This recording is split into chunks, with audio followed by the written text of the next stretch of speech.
Bienvenue dans un tout nouveau monde. Un monde qui s'est arrêté de tourner. Où chaque nuit dure 6 mois. À Miami, nous sommes à nouveau sous la neige. Où chaque jour dure également 6 mois. Sous un soleil accablant. Aujourd'hui, le rayonnement solaire sera très élevé. Où la mer a envahi des villes, tandis que d'autres, surpeuplées, sont à court d'oxygène.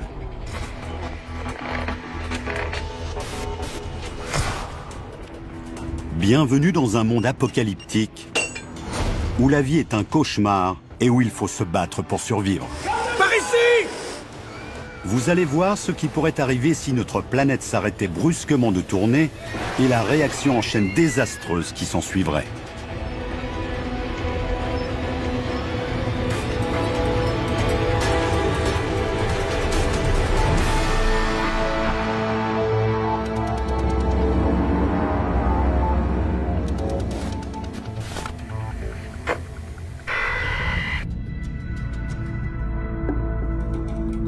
C'est un principe essentiel. Notre planète tourne sur elle-même. Notre système solaire est né il y a 4,5 milliards d'années d'un nuage tournant constitué de gaz et de poussière. En se formant, les planètes ont suivi cette rotation dont nous héritons en partie aujourd'hui.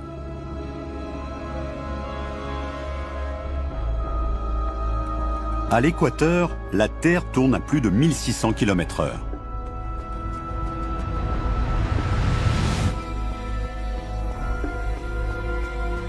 Pourtant, notre vitesse baisse progressivement. Nous perdons environ 2 secondes tous les 100 000 ans. Aujourd'hui, nous allons accélérer ce ralentissement et imaginer quel serait le scénario des 5 dernières années avant que la Terre ne cesse complètement sa rotation.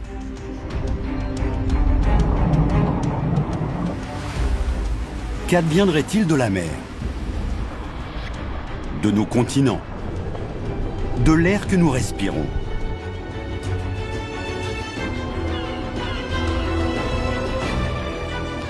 Quel serait le sort de l'espèce humaine?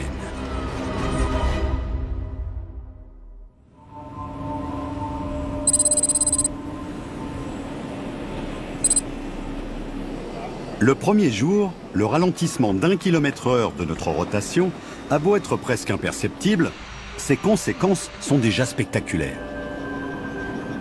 À l'aéroport international de Miami, surviennent les premières perturbations. Tour à vol AM553, bon vol. Les avions naviguent à l'aide d'un GPS.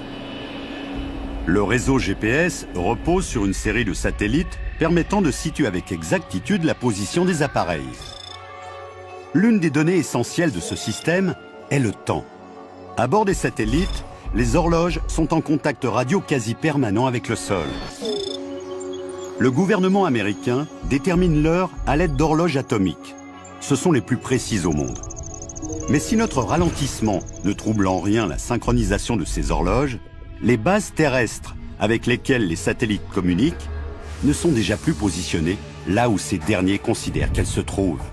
En d'autres termes, le réseau GPS n'a pas été conçu pour assumer un bouleversement de la rotation de la Terre. En ralentissant, la Terre va semer la zizanie dans un système de navigation minutieusement calibré, et les effets vont être catastrophiques. Vol AM721, remettez les gaz. Les ordinateurs tentent de faire atterrir les avions loin de leurs aéroports.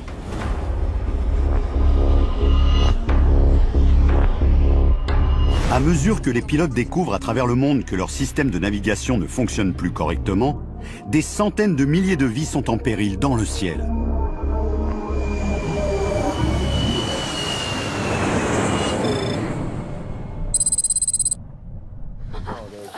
Bien joué, James. Allez, on rentre maintenant. Je serai là à 9 h. À Chicago, la plupart des gens ignorent encore le bouleversement du trafic aérien qui se joue à 2000 km à Miami. En réalité, l'infime ralentissement de la rotation terrestre a d'ores et déjà déclenché une réaction en chaîne incontrôlable.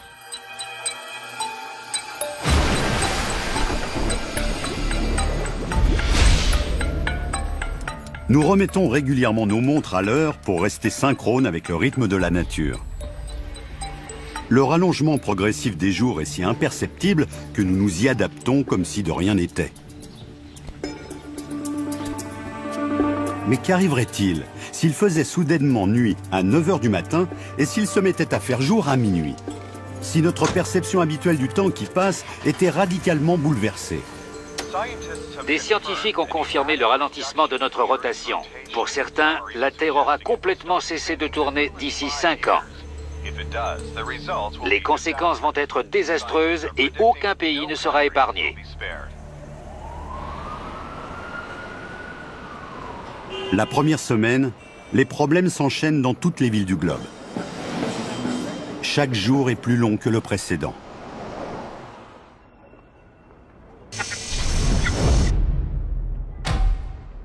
Bientôt, les secondes et les minutes deviendront des heures et des jours.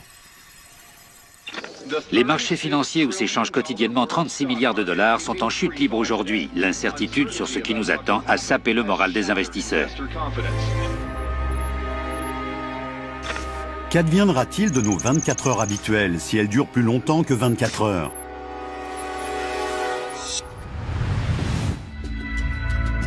Au bout de 2 semaines, la Terre a ralenti sa giration d'environ 15 km/h.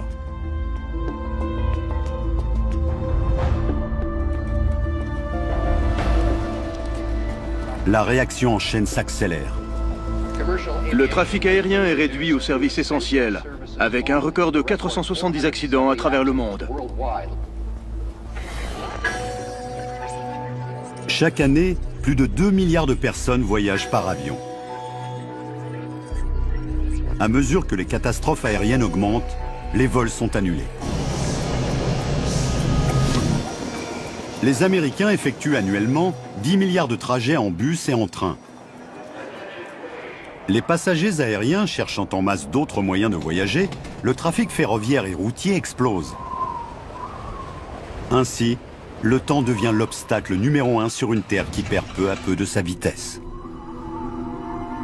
Mais au bout de 2 semaines, survient un problème encore plus crucial. La mer. Notre planète est bombée. Elle est plus épaisse au milieu qu'au pôle. Notre rotation est l'une des forces permettant de maintenir en place l'eau des océans au nord de l'équateur. Mais à mesure que cette force s'amenuise, les océans commencent à se déplacer.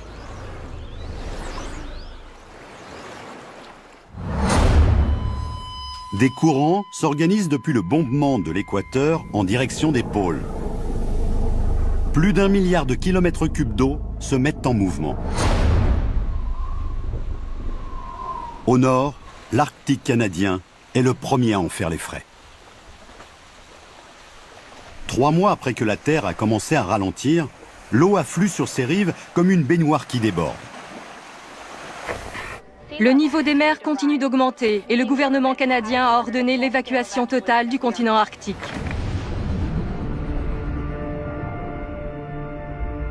Le ralentissement de la planète a un autre effet pervers.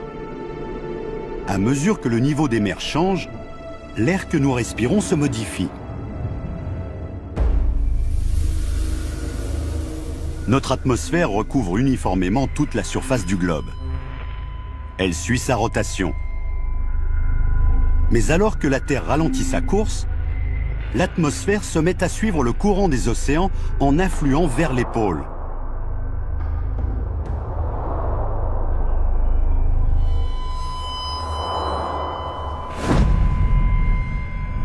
Parmi les premières villes touchées figurent des mégapoles des tropiques, comme Rio, Mumbai, l'ancienne Bombay, et Singapour.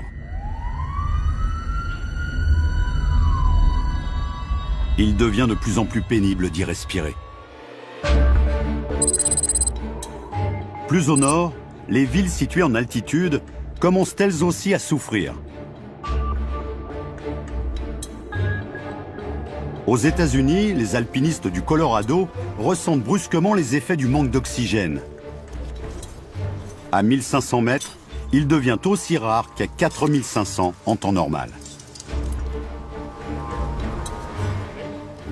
À moins de 2500 mètres d'altitude, on commence à ressentir le mal des montagnes.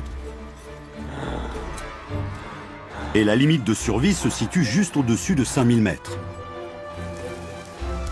Ça va, mon garçon?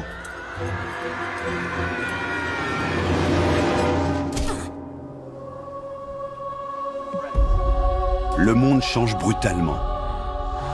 Et le pire est à venir.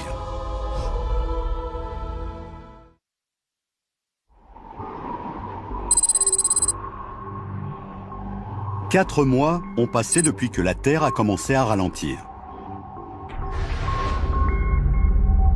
Nous tournons dorénavant à 225 km/h de moins que d'habitude. Chaque jour dure presque 28 heures, avec 2 heures de lumière et 2 heures d'obscurité supplémentaires.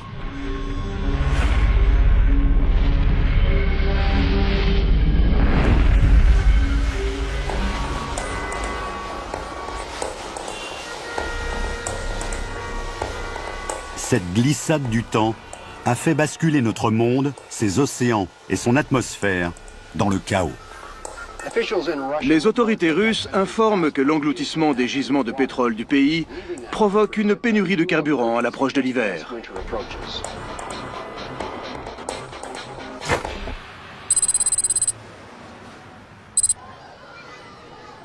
Aux États-Unis, les inondations et la raréfaction de l'air n'ont pas encore fait de victimes. Les gens s'adaptent. Mais bientôt, survient à travers le monde un nouveau problème aux conséquences fatales.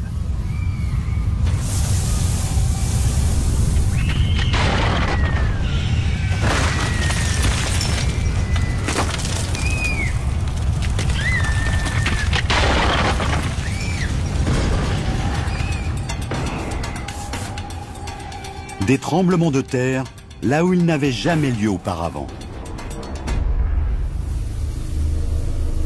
La Terre se compose de 3 couches. Un noyau en fusion, un manteau compact isolant et une croûte terrestre rocheuse. Tous les 3 tournent en même temps. Mais à mesure que notre vitesse de rotation décroît, ces couches se mettent à ralentir à des vitesses différentes et engendrent de gigantesques frottements. La Terre s'arrache littéralement à elle-même du centre vers l'extérieur.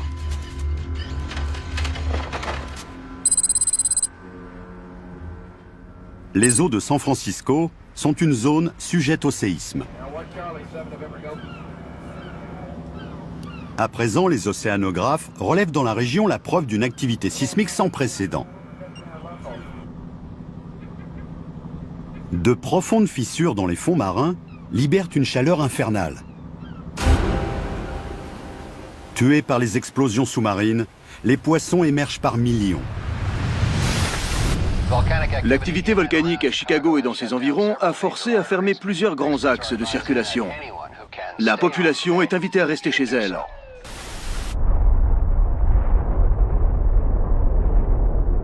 Mais les catastrophes géologiques ne sont qu'un des effets extrêmes du ralentissement de notre rotation. Car les eaux en mouvement sont tout aussi destructrices. La réduction progressive de la force centrifuge continue de pousser les masses d'eau depuis le bombement de l'équateur vers les pôles.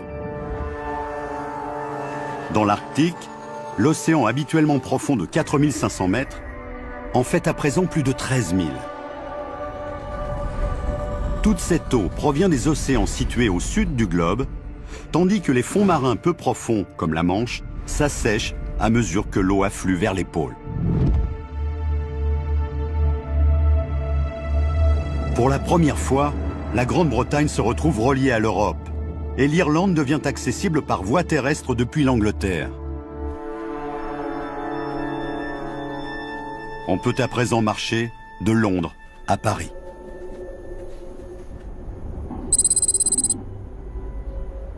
Mais l'Europe n'est pas la seule concernée. À mesure que les océans affluent vers les pôles, les célèbres plages de Miami se retrouvent dans les terres. Cuba et la Floride sont à présent reliés. Et le Mexique s'est agrandi d'environ 1/3 de sa superficie. Mais avec le ralentissement de notre giration, l'atmosphère commence à se fixer vers les tiers supérieurs et inférieurs du globe. Ce sont les seules régions où il est encore possible de respirer.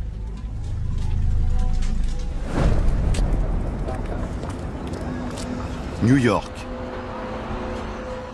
Londres, Toronto sont toutes les trois à l'abri. Mais la ville de Mexico, ainsi que d'autres grands foyers de population du Sud, sont d'ores et déjà condamnés par le manque d'oxygène.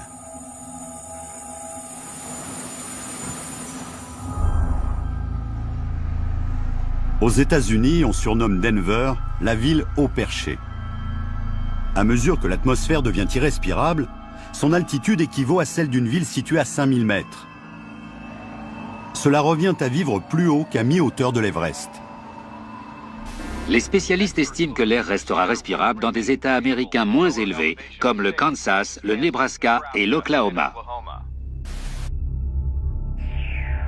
L'eau inonde les terres depuis le nord, tandis que l'air se raréfie au sud. Pourtant, quelques petites poches terrestres encore habitables subsistent au milieu de l'Amérique du Nord. Ces zones que l'on estime à l'abri des inondations ont été classées zones vivables.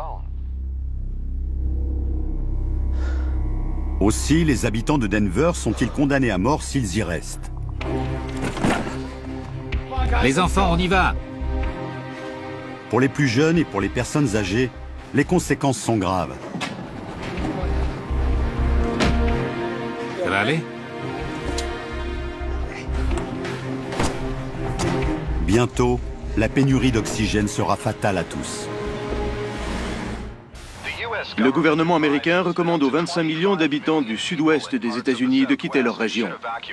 Le ralentissement de la rotation de la Terre déclenche des frottements cataclysmiques entre les couches extérieures du globe et son noyau en fusion. Les éruptions volcaniques et les tremblements de terre ont à présent détruit les voies de circulation routières et ferroviaires. Les principales autoroutes du pays sont fermées. Les personnes fuyant en voiture sont informées que plus aucune route n'est entièrement praticable.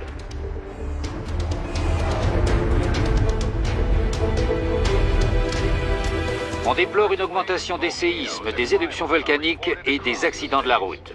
Les réfugiés sont informés que le gouvernement ne peut plus assurer leur protection.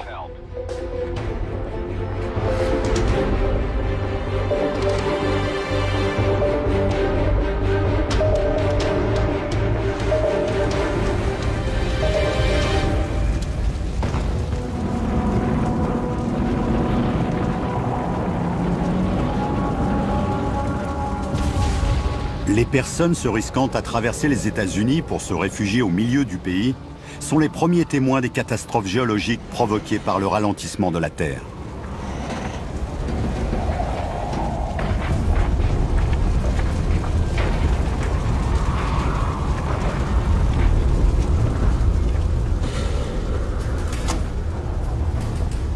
Tandis que les tremblements de terre dévastent le Midwest américain, les océans qui se sont retirés ont fait des grandes villes du littoral des mégapoles haut perchées et arides. New York, Boston, Halifax sont à présent loin dans les terres. L'Australie a formé un nouveau continent avec l'Indonésie. Et le littoral asiatique, peu profond, n'est plus du tout une côte. En à peine 4 mois, Hong Kong et d'autres grands ports se retrouvent asséchés. Partout à travers le monde, la pêche s'est arrêtée.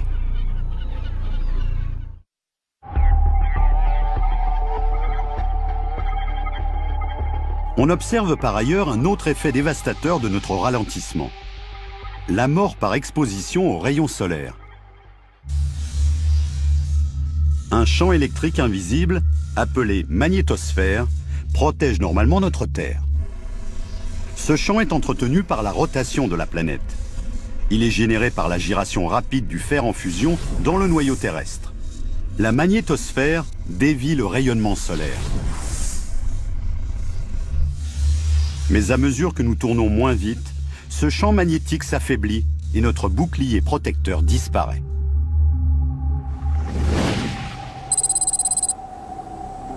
Les régions tropicales, comme Miami, ne risquent pas d'être submergées par les eaux. La ville repose sur la plaque continentale atlantique. Mais à présent, cette plaque est exposée au rayonnement solaire sur des dizaines de kilomètres, alors que Miami est entourée par les terres. Ainsi, l'air a beau être encore respirable dans la région, les rayons solaires y sont devenus mortels. Aujourd'hui, l'indice du rayonnement solaire est de 8, c'est-à-dire extrêmement élevé. On recommande aux personnes devant sortir de se couvrir complètement et de limiter leur temps d'exposition à 15 minutes. Nous rappelons que les écrans solaires n'ont plus aucun effet protecteur.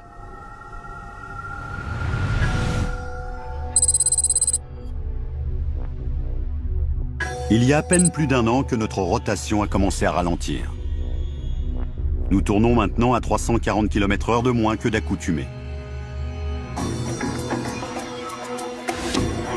Le visage de la Terre continue de se modifier. Les eaux du globe poursuivent leur déplacement.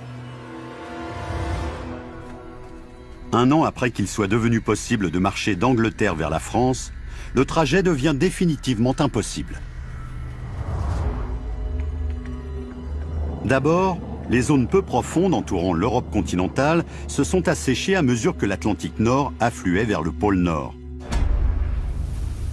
Mais alors que les mers polaires montent, le Royaume-Uni et l'essentiel de l'Europe se retrouvent submergés par un nouvel océan.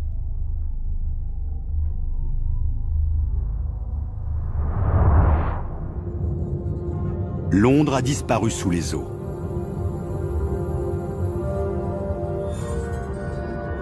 Berlin également. Idem pour Moscou. Les grandes villes historiques de l'Europe du Nord gisent dorénavant au fond d'une nouvelle mer. Des centaines de millions d'habitants y vivaient.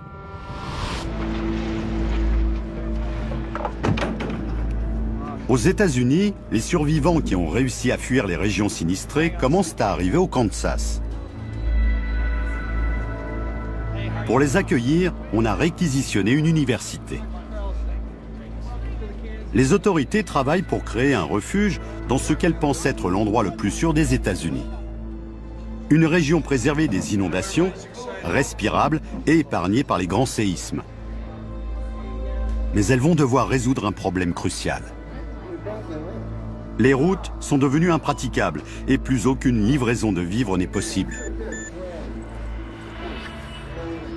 Pour subsister, la population devra cultiver et pratiquer l'élevage. Le désastre est sans précédent.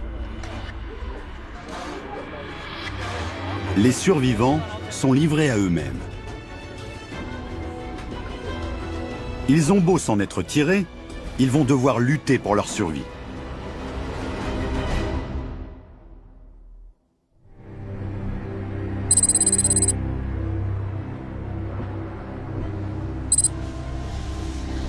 Il a fallu à peine 2 ans et demi pour que la Terre ne tourne plus qu'à 320 km/h, soit 1200 km/h de moins que sa vitesse habituelle.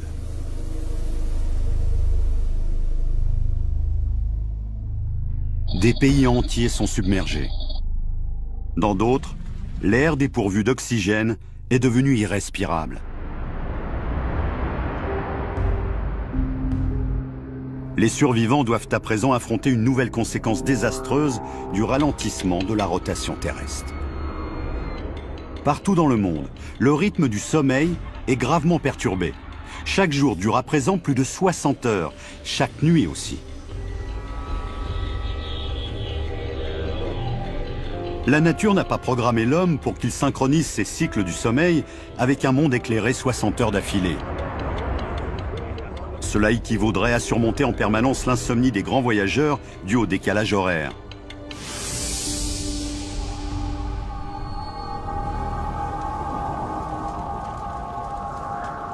Les habitants des villes inondées, où l'air est encore respirable, doivent lutter contre une insomnie devenue chronique.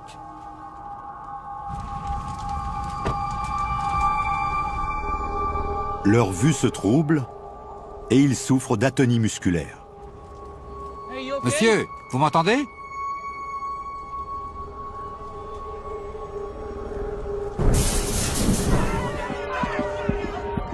Les astronautes, les sous-mariniers et les explorateurs de l'Arctique souffrent communément de cette perte des repères. Ils se sentent exténués mentalement et ont du mal à se situer dans leur environnement.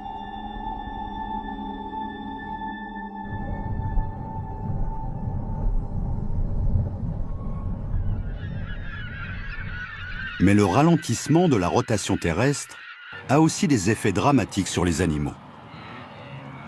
La migration de la plupart des grands mammifères se cale naturellement sur le rallongement ou le raccourcissement des jours. Dorénavant, puisque les jours ne cessent de rallonger, les oiseaux à court de repères sont incapables de migrer vers le sud et meurent sur place, gelés dans les nuits glaciales qui s'éternisent elles aussi.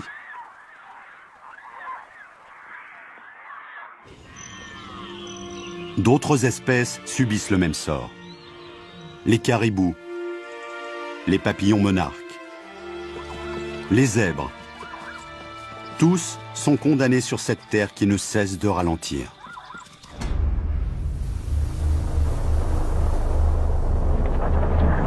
Tandis que les océans continuent d'affluer vers les pôles, un nouveau méga-continent se forme aux latitudes médianes du globe. À San Francisco, un groupe d'océanographes a décidé de s'y rendre coûte que coûte. Ces survivants veulent repartir à zéro dans ce qui était auparavant un fond marin. Ils espèrent y vivre mieux qu'en restant dans une grande ville.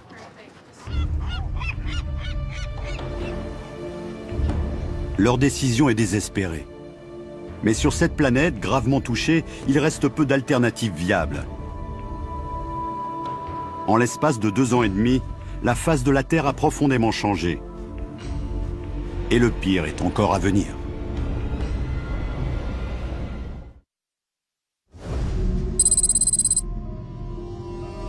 « 4 ans ont passé depuis que la giration de la Terre s'est mise à ralentir. Nous tournons maintenant à seulement 60 km/h. Le soleil nous illumine pendant 13 jours d'affilée, suivi de 13 jours pendant lesquels il fait nuit.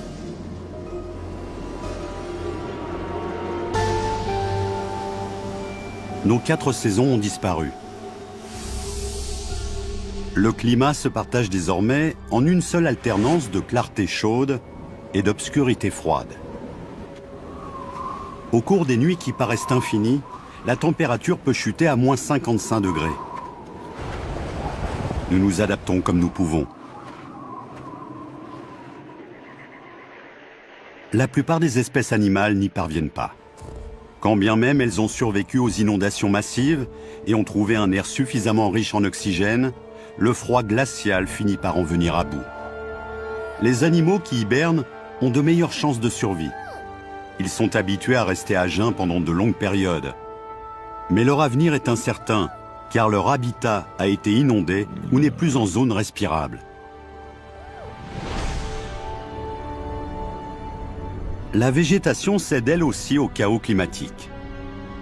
Les cultures de subsistance comme le maïs et le blé nécessitent beaucoup de soleil pour pousser. Les forêts tempérées se mettent à geler et meurent.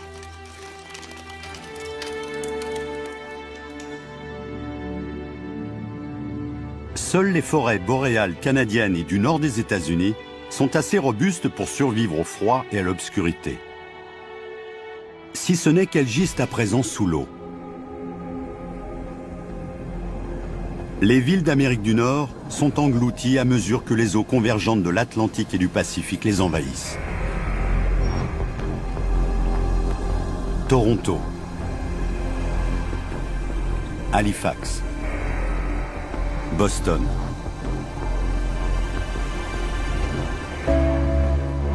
Aux États-Unis et au Canada, on compte des millions de victimes supplémentaires.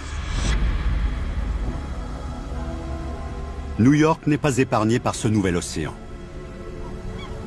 Mais la profondeur de l'eau y est seulement de 100 mètres. La plupart de ces gratte-ciels ne sont donc qu'à moitié immergés. Chicago, l'une des villes les plus au sud des Grands Lacs, finit par être engloutie.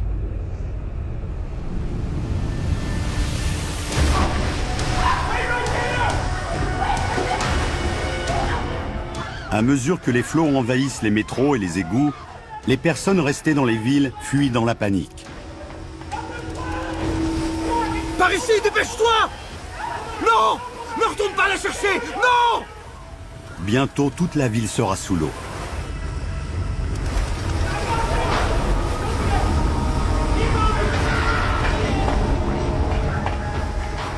Dans un monde où des quantités d'eau phénoménales continuent de se déplacer, il reste peu d'endroits où se réfugier.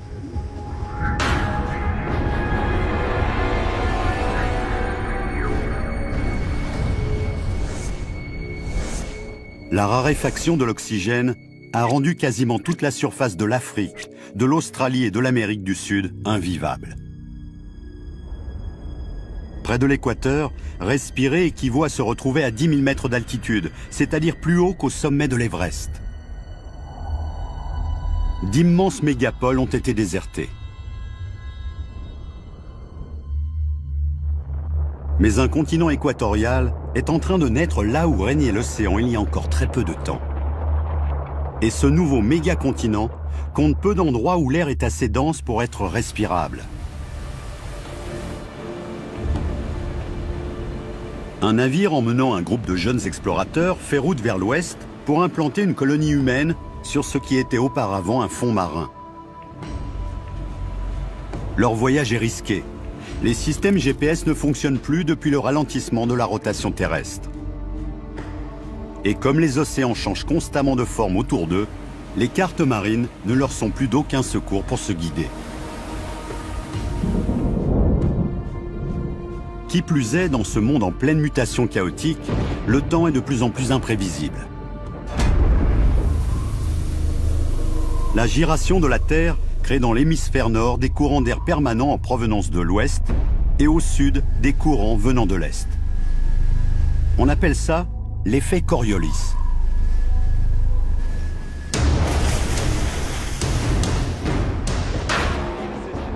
À mesure que notre rotation ralentit, ces mouvements de masse d'air habituellement prévisibles deviennent instables.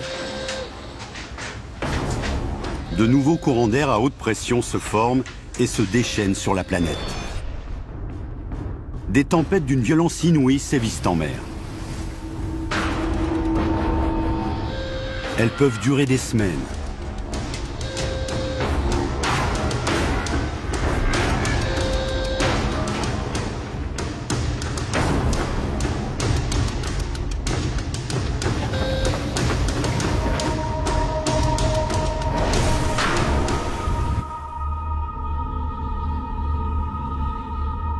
Partout à travers le monde, les conditions météorologiques changent.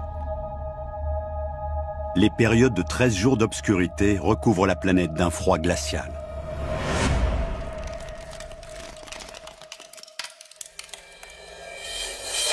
Ici à Miami, nous sommes à nouveau recouverts de blanc, tandis que dans tout le pays se lève une nouvelle tempête nocturne. Il faudra encore supporter 12 jours de bourrasque de neige avant de revoir le soleil. Des villes comme Miami ne sont pas équipées pour affronter un hiver rude et perdurant. L'absence de radiateurs est un autre coup dur à surmonter pour la population qui tente de survivre. Pourtant, la vie terrestre n'a pas fini d'être ébranlée.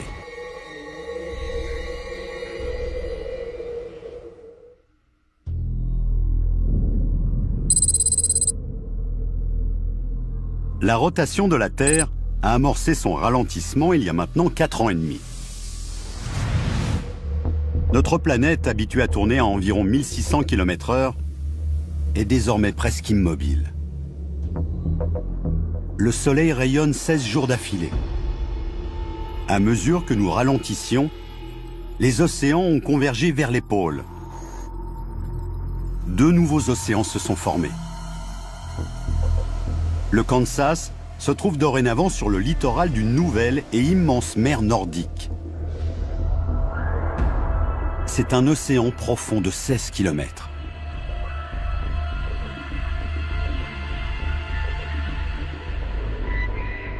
800 000 km² des États-Unis sont devenus inhabitables. C'est moins d'un dixième de leur surface initiale. Nos colons ont créé un habitat où ils peuvent cultiver leur nourriture et s'abriter de l'alternance de plus en plus insupportable de la chaleur et du froid extrême.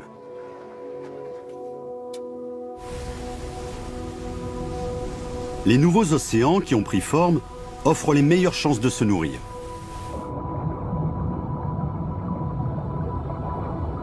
L'inondation des continents les a rendus riches en nutriments et ils sont gorgés de poissons et de fruits de mer. À mesure que les écosystèmes des littoraux ont été détruits par assèchement ou par submergement, les espèces des mers chaudes se sont éteintes. Mais de nombreuses espèces des mers froides, comme le cabillaud, le maquereau et le thon, ont survécu et prolifèrent.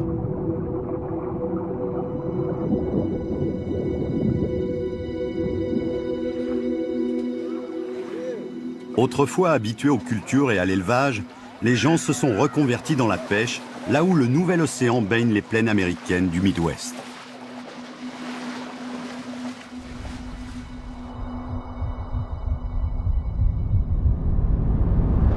Au cours des longues nuits glaciales, les réfugiés se relaient par équipe pour attraper le poisson dans une mer gelée. En les ramenant à leur habitat, ils risquent leur vie par moins 55 degrés. Une température extrême que le corps humain ne peut supporter que quelques minutes.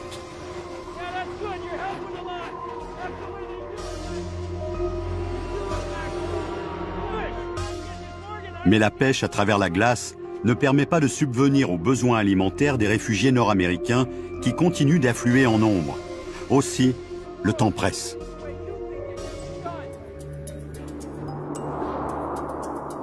La terre devenant presque statique, les longues bourrasques de neige s'arrêtent.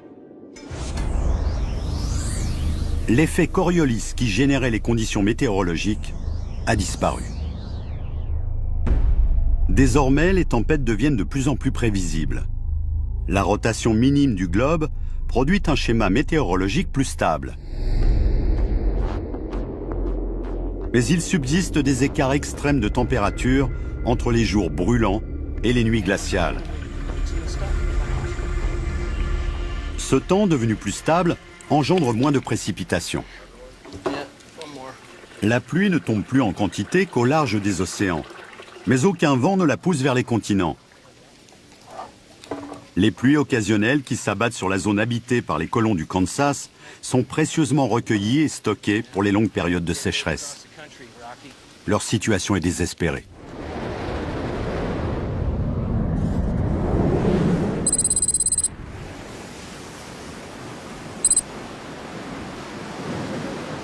En mer, les océanographes partis de San Francisco ont fait naufrage sur le nouveau mégacontinent.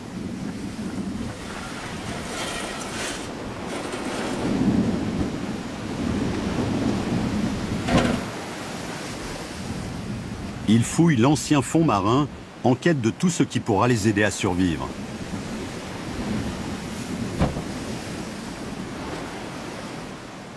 Leur choix de vivre isolés dans cette région est toutefois risqué. À la différence de leurs homologues réfugiés au Kansas, ils ne peuvent compter que sur les ressources qu'ils ont emportées et sur ce qu'ils pourront récupérer. Mais s'ils parviennent à leur fin, ils disposeront de la plus grande superficie de terre habitable sur toute la planète.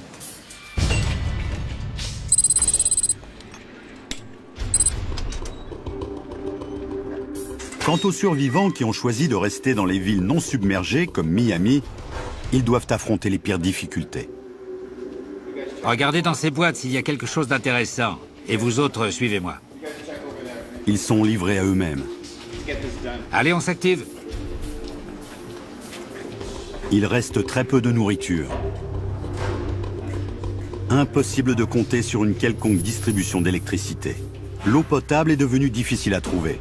Il n'y a plus aucun approvisionnement en nourriture, ni par voie terrestre, ni par voie maritime. Tout le confort tiré des évolutions technologiques a disparu. Une fois que les réserves seront épuisées, Miami n'aura plus rien pour survivre.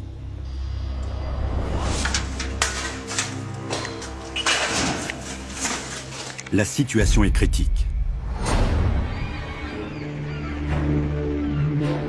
Leur fin est proche s'ils restent ici. Alors certains survivants ont décidé de fuir. Ils doivent trouver un lieu qui ne soit pas enclavé dans les terres.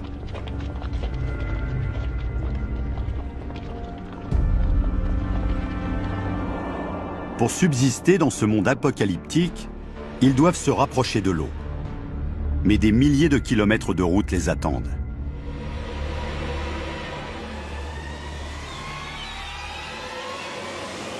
Les océans sont l'une des dernières ressources de protéines animales de la planète. Au milieu du Pacifique, une nouvelle colonie prend racine. Elle a installé un petit camp de base en quête de nourriture et d'abri. L'énergie éolienne permet de générer de l'électricité. L'ancien fond marin finit de s'assécher et l'agriculture sera bientôt possible sur le littoral du nouvel océan nordique. Pourtant, chaque fois que l'obscurité tombe, le climat repousse à nouveau les limites de la résistance humaine. Sur ce nouveau méga-continent désolé, les réfugiés doivent endurer plus de 16 jours de température glaciale dans des abris de fortune. Et quand la Terre s'arrêtera complètement de tourner, ils devront s'attendre à d'autres bouleversements potentiellement fatals.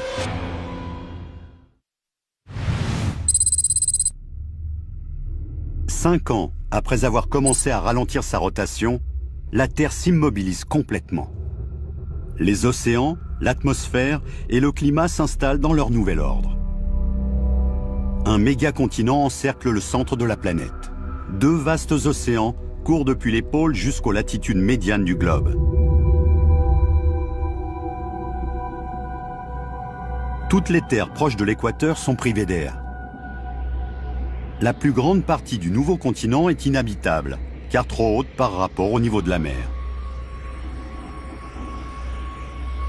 La Terre a beau ne plus tourner sur elle-même, elle gravite toujours autour du Soleil. Dorénavant, les jours et les nuits dureront chacun 6 mois, selon que le Soleil éclaire une face ou l'autre du globe. Le vieux concept de l'alternance des jours et des nuits est révolu. À partir de maintenant, il faudra survivre 6 mois entre le lever du soleil et la pleine lumière, et 6 mois entre le coucher du soleil et l'obscurité. Mais pire encore, la lumière du soleil est devenue insupportablement brûlante. Sur la face éclairée de la Terre, les températures atteignent 55 degrés.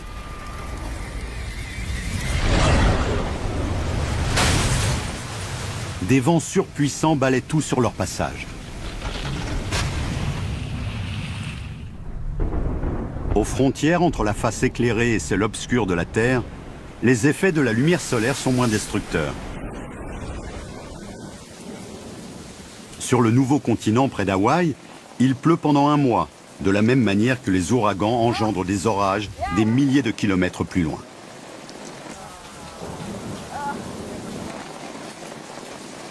Ces pluies diluviennes fournissent une provision d'eau suffisante pour le reste de l'année.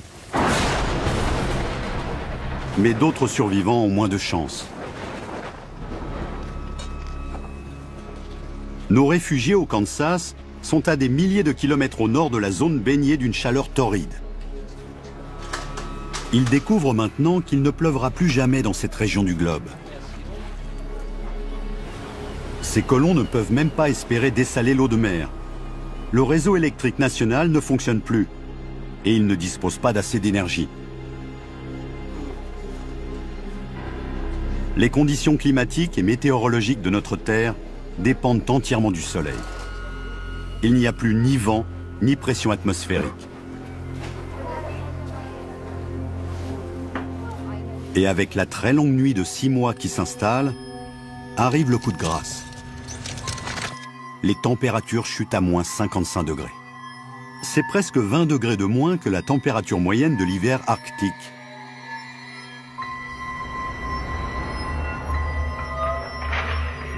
Les nouveaux océans polaires gèlent et stagnent ainsi tout le reste de l'année.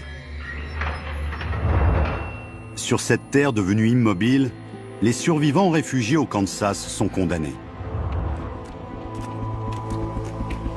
Quant à la colonie établie sur les bords de l'océan en plein Pacifique, elle se trouve à exactement 1700 km de la limite du passage des rayons solaires. Elle peut pêcher sans être obligée de transpercer la glace.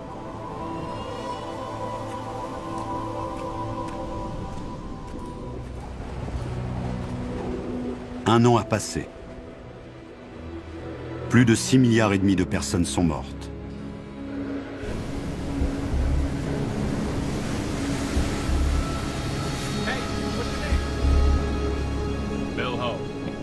Les ultimes survivants ont trouvé leur chemin vers l'un des derniers lieux encore respirables, où le climat est supportable.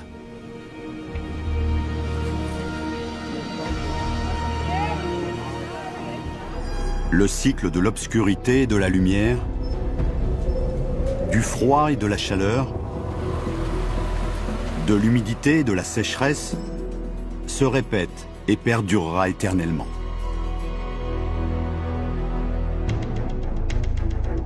Le brusque ralentissement de notre rotation a façonné un nouveau visage à notre planète. Heureusement, les choses ne se dérouleront jamais ainsi. Mais ce scénario est en soi la preuve de l'équilibre fragile qui maintient notre planète en vie.